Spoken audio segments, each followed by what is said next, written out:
There are towns I never mention by name when I'm giving directions. Bodie, California is one of them. Not because it's hard to find. It's a state park now, preserved exactly as it was left. But because some places should stay empty, should stay silent, should stay exactly as they were when everyone decided to leave at the same time. They told me the gold ran out. That's the official story. But people don't leave gold mines when the gold runs out. They stay. They dig deeper. They search harder. Gold fever doesn't end just because the easy gold is gone, unless something else made them leave. Something worse than poverty. Something worse than failure. If stories like this don't bother you, you probably haven't heard enough of them. My name is Thomas Hartley. In the summer of 1991, I was assigned to conduct a wildlife survey in the hills around Bodie. 3 weeks. Solo. The Park Service wanted documentation of mountain lion activity in the area. Routine work. Standard assignment. Bodie sits at 8,379 feet in the eastern Sierra Nevada. Founded in 1859 after gold was discovered. By 1880, it had 10,000 residents, 65 saloons, a reputation as the most lawless town in the West. Murders happened daily. The phrase, "Goodbye, God, I'm going to Bodie," became famous, a place where civilization's rules didn't apply. By 1882, the population had dropped to 3,000. By 1910, it was nearly empty. By 1942, it was completely abandoned. The official explanation: the gold ran out, the mills closed, people moved on. Standard boom and bust cycle of a mining town. But here's what the history books don't mention. Here's what I found in the old Park Service archives before they were digitized and edited. Between 1880 and 1882, Bodie lost 7,000 people in 2 years. That's not a gradual exodus. That's not economic migration. That's evacuation. I arrived on a Monday in late June. The park ranger who briefed me, a woman named Sarah Chun who'd worked there for 15 years, gave me the standard orientation, where to set up camp, which trails to use, safety protocols for working in bear country. Then she gave me the other briefing, the unofficial one. "Don't stay inside the town after sunset," she said. "I know your camp is only half a mile away. I know it would be convenient to use one of the buildings for shelter if weather turns bad. Don't. Camp outside the town limits. Always." Why? Because people who stay overnight in Bodie, they have experiences, bad dreams, waking up in places they didn't fall asleep, hearing things, seeing things. And sometimes they don't want to leave in the morning. Sometimes we have to go get them. Seems like a liability issue. Why does the Park Service allow overnight access at all? We don't, officially, but the town is big. 200 buildings. Hard to patrol every structure. Sometimes hikers think they're being clever, think they found a free place to stay, think the warnings are just Park Service overcaution. She looked at me steadily. Those hikers always leave at dawn. Looking wrong, moving wrong, not talking about what they saw. We've learned not to ask. What do they see? That's the thing. They won't say, or can't say. But whatever it is, it's consistent. Same reactions, same traumatized look, same desperate need to leave. And sometimes, she paused, sometimes they come back, weeks or months later, not to visit, to stay. They park their cars outside town, walking with sleeping bags, and we find them the next morning, inside the buildings, sleeping, or trying to sleep, like something called them back. I thought about that conversation as I set up my camp that first evening, half a mile from town, well outside the boundaries, following the rules, being professional. But I could see Bodie from my tent, could see the old building silhouetted against the sunset, could see the Methodist church steeple, the miners' union hall, the schoolhouse, all perfectly preserved, frozen in time, waiting. The town looked normal during the day. Tourists walked through, took photographs, read informational plaques. A typical historical site. But as the sun set and the tourists left and the ranger station closed, something changed. The air got colder, heavier, the silence got deeper, and the town looked different. less like a preserved historical site, more like a stage set, more like something waiting for actors to return. I made dinner, reviewed my survey maps, planned my routes for the next day. Professional, focused, ignoring the way Bodie looked in the twilight, ignoring the way shadows moved between buildings when there was nothing to cast them, ignoring the faint sounds that could have been wind through broken windows but sounded almost like voices, almost like conversation, almost like a town full of people going about their evening routines. Around 9 p.m., I heard the first bell. Clear, distinct, coming from the direction of town. The church bell, ringing once, then silence, then ringing again, 6 times total, marking the hour like it had when Bodie was alive. But there was no mechanism to ring that bell anymore. The rope had rotted away decades ago. I'd seen it during my orientation, seen the silent bell hanging in the steeple, immobile, non-functional. Yet it rang, 6 clear tones carrying across the half-mile between town and camp. I grabbed my flashlight. Standard procedure said investigate unusual sounds. Document anything out of the ordinary. But Sarah's words echoed in my head. Don't stay inside the town after sunset. The bell rang again. 7 times. Then 8. Not marking hours anymore. Just ringing.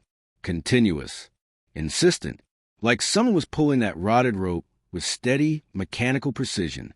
Like someone was calling the miners back from the hills. Calling them home for evening shift change. Calling them to gather. Calling them to witness something. I stayed at my camp. Listened to the bell ring 43 times before it stopped. Listened to the silence that followed. Listened to other sounds starting. Sounds like footsteps on wooden boardwalks. Sounds like doors opening and closing. Sounds like a town waking up. At midnight, I saw lights. Not flashlights. Not headlamps. Oil lamps. Lanterns. Moving through town. Appearing in windows. Illuminating buildings from inside. Dozens of them. Hundreds. Like every resident of Bodie had lit their evening lamps at the exact same moment. I watched those lights move through town for 3 hours. Watched them gather in certain buildings. The saloons. The Union Hall. The general store. Watched them move in patterns that suggested purpose. Routine. Normalcy. Then, at 3 a.m., they all went dark. Simultaneously. And the silence returned. Complete. Heavy. Final. I didn't sleep that night. Sat outside my tent. Watched Bodie sit empty and dead in the moonlight, knowing that what I'd seen was impossible. Knowing that I'd see it again tomorrow night. Knowing that this was why people left. Why 7,000 people abandoned a profitable gold mine. Why the town died so quickly. Not because the gold ran out. Because something else moved in. Something that claimed Bodie for itself. Something that still lived there. Still acted out the routines of a living town. Still rang the bell and lit the lamps and walked the boardwalks. Still waiting for the living to join them. I've told parts of this story before. People who stayed to listen understood why the Park Service keeps Bodie in arrested decay. Why they preserve it exactly as it was left. Why they don't restore it or improve it or change anything. Because Bodie isn't empty. It's occupied, just not by the living. I started my survey work at dawn, kept to the hills around town, set camera traps, documented tracks.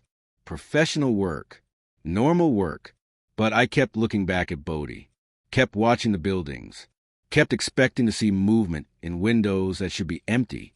Around noon, I hiked closer to examine the church, wanted to see the bell mechanism in daylight, needed rational explanation for what I'd heard. The church was like everything else in Bodie, perfectly preserved. Wooden pews still in rows, hymn books still on shelves, pulpit still standing at the front, like the congregation had just stepped outside for a moment and would return any second. I climbed to the bell tower. The rope was exactly as I'd been told. Rotted, frayed, hanging limp, ending 3 feet above the floor. Physically impossible for anyone to reach it and ring the bell. But the bell itself showed signs of recent use. No dust on the metal. No cobwebs.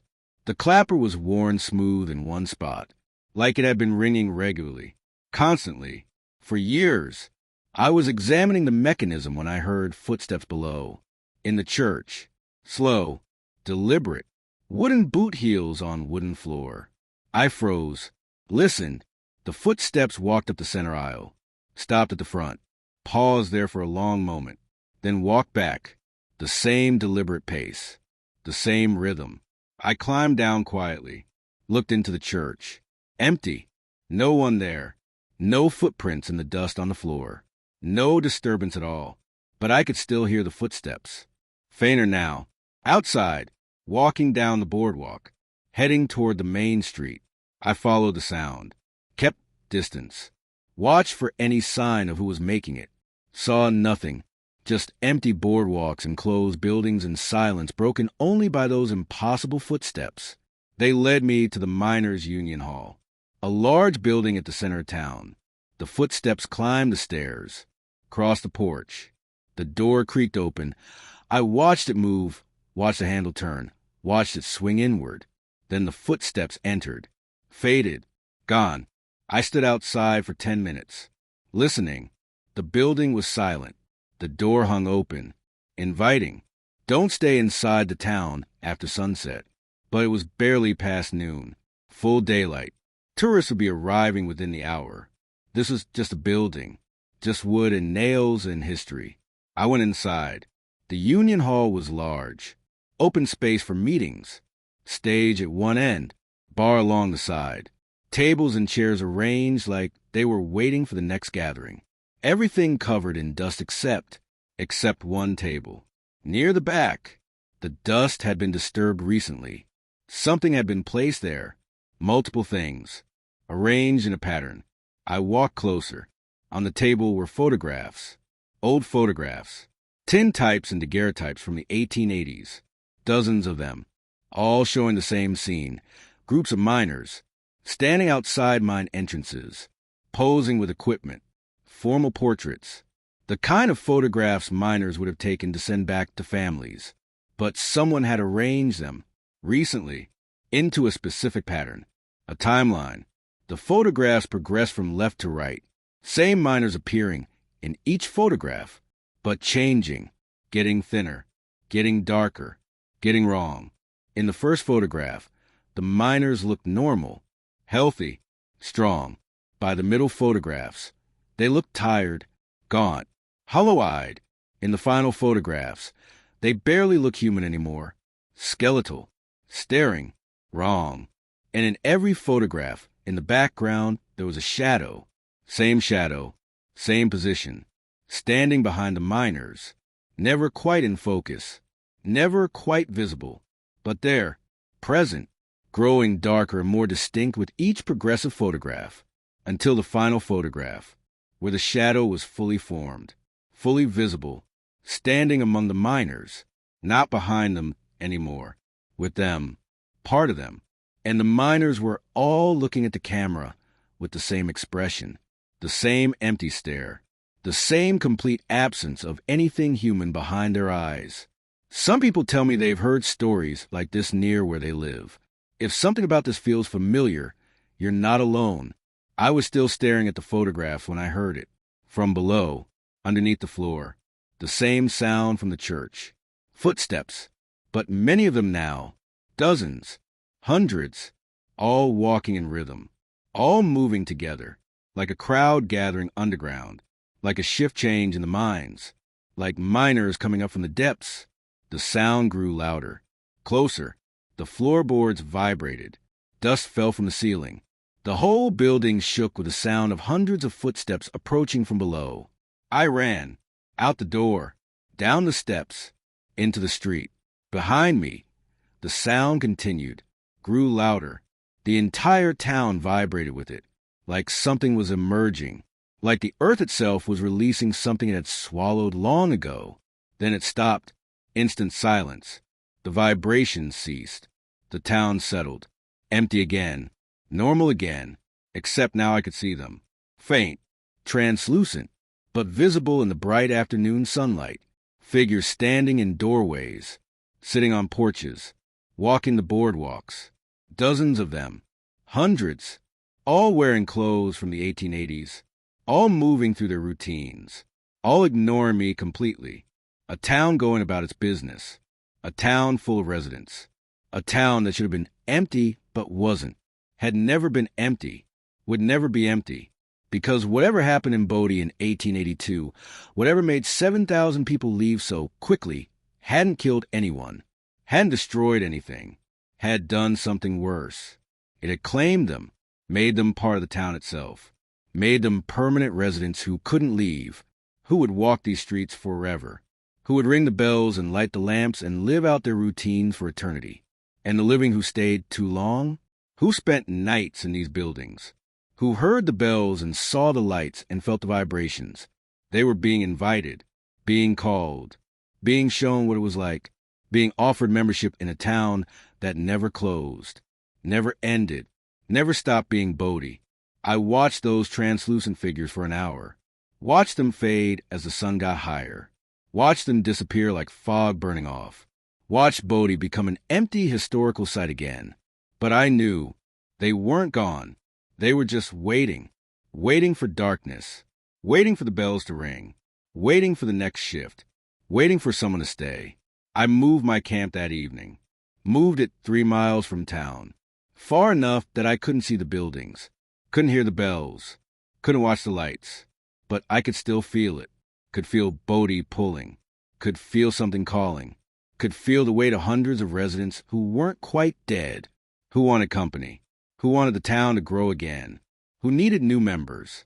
I had 2 more weeks of survey work, 2 more weeks of pretending I was studying mountain lions, while actually studying something else, something the Park Service knew about, something they preserved, something they kept frozen in time for reasons they couldn't put in official reports.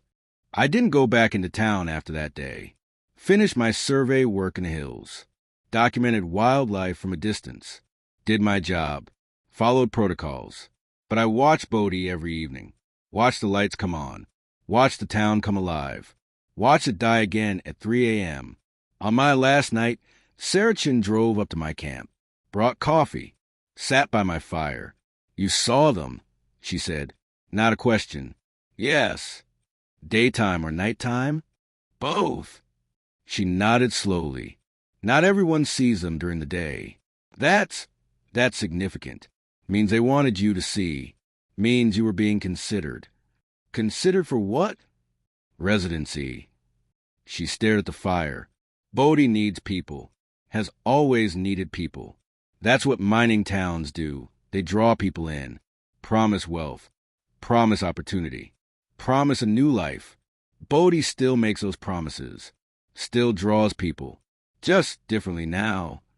"What happened in 1882? Why did everyone leave so fast?" Sarah was quiet for a long time. "There was a collapse, deep in the main shaft. June 1882. Killed 47 miners. They were trapped for 3 days before the rescue teams gave up. Left them down there. Sealed the tunnel. No way to recover the bodies. No way to bring them up. Town held a mass funeral for empty coffins. That doesn't explain why everyone left. No, but what happened after does. The miners who died, they didn't stay dead. Not completely. They came back. Not as zombies or ghosts. As something else. As part of Bodie itself. They merged with the town. Became the town. And they wanted more. Needed more. Started calling to the living miners. Started appearing in the depths. Started promising things. Safety. Wealth. Eternal life. Eternal work. Eternal purpose. And people went to them. Yes, dozens at first, then hundreds, walked into the mines, into the sealed tunnels, into collapsed shafts, just walked in and never came back. But they didn't die. They joined, became part of it, part of Bodie, part of the collective, part of whatever those 47 miners had become in 3 days of darkness and suffocation and death. The town evacuated to escape it. The town evacuated because staying meant joining, because Bodie was growing, because it wanted everyone, and it would take everyone if they stayed. So they left, abandoned everything, fled, and told the world the gold ran out. Easier than explaining the truth, easier than admitting what lived there now. She stood, prepared to leave. Stopped. You're going to feel it for a while. The pull, the calling.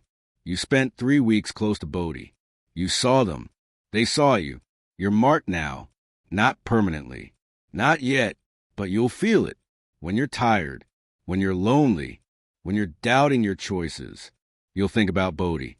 About a town where everyone has purpose, where everyone belongs, where no one is ever alone. How do I make it stop? You don't. You just resist. You stay away. You don't come back. And eventually, maybe in a few months, maybe in a few years, the feeling fades. You become less interesting. They move on to other potentials, other candidates, other people who might stay. She left. I sat by the fire until dawn, packed my equipment, drove away from Bodie without looking back. That was 33 years ago.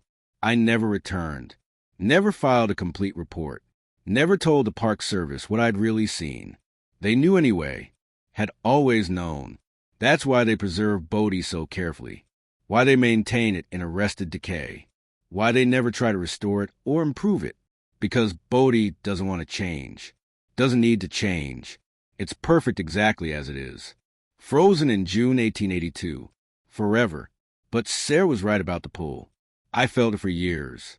Felt it strongest when I was alone, when I was between jobs, when I was doubting my purpose. I'd think about Bodie, about those lights in the windows, about that bell ringing at sunset, about all those residents going about their routines. Never stressed, never uncertain. Never alone, just working, existing, being part of something permanent. The feeling faded eventually. Took 5 years. But it faded. I moved on, had a career, had a life, put Bodie in the past. Then 2 years ago, I got a call from Sarah Chun. She'd retired, moved to Nevada, but she wanted to tell me something. Needed to tell me. Remember asking what happened in 1882? She said. I told you about the collapse. About the 47 miners. But I didn't tell you about the photographs. The ones in the Union Hall. I saw them. The miners getting darker. The shadow appearing. Did you look at the dates on those photographs? I hadn't. Hadn't thought to check. When were they taken? Between 1879 and 1882. Progressive series. Professional documentation by a town photographer named William Hart. He was documenting the mining operation, taking formal portraits for the company records. But he noticed something. In every photograph, that shadow, getting darker, getting more defined. He wrote notes on the back of each photograph, called it the presence. Said all the miners could feel it, could sense it watching, could hear it whispering in the deep shafts, promising things. What things? Eternal work, eternal purpose. Eternal Bodie. And when the collapse happened, when those 47 miners were trapped, the presence finally took form, finally became solid, finally became part of the town itself. And those miners weren't trapped. They were claimed, transformed, made into the first permanent residents. You're saying Bodie is alive. I'm saying Bodie is more than alive. It's eternal. It's growing. Slowly. Carefully. But growing. Every person who spends a night there and comes back changed. Every person who feels a pull and returns. Every person who walks in one day and doesn't walk out. They're all joining, all becoming part of it, all becoming Bodie. She hung up after that. I tried calling back. Number disconnected. I looked for her. Found no records. No address. No trace. Almost like she'd disappeared. Almost like she'd been called back. If the gold ran out, why did the mining equipment stay behind? Why did families leave furniture? Photographs? Possessions? Why does the Park Service employ full-time staff to watch an empty town? Why do they forbid overnight stays in buildings that should be safe? Maybe people left because the gold ran out. Maybe it was just economics. Maybe I saw nothing but shadows and wind and the effects of isolation. But then why do I still smell dust and ore and something else whenever I think about Bodie? Why do I still hear that bell sometimes? 6 clear tones when I'm falling asleep. Why did Sarah's last words to me 2 years ago include, If you ever feel the pull getting stronger, don't fight it. Just come back. We're all waiting here. We're all part of Bodie now. There are more places like this. Places where something claimed the land, where the residents never really left, where the town itself became something else. I only talk about them with people who understand, with people who know that some towns don't die. They just wait. If you've been to Bodie, if you spent time there, if you felt that pull, that calling, that sense of purpose and belonging emanating from those empty streets, leave a comment. Tell me what you saw. Tell me what you felt. Some stories don't stay buried. They don't need to. They're still happening, still growing, still calling. And Bodie is still waiting, still patient, still perfect, still home to those who choose to stay.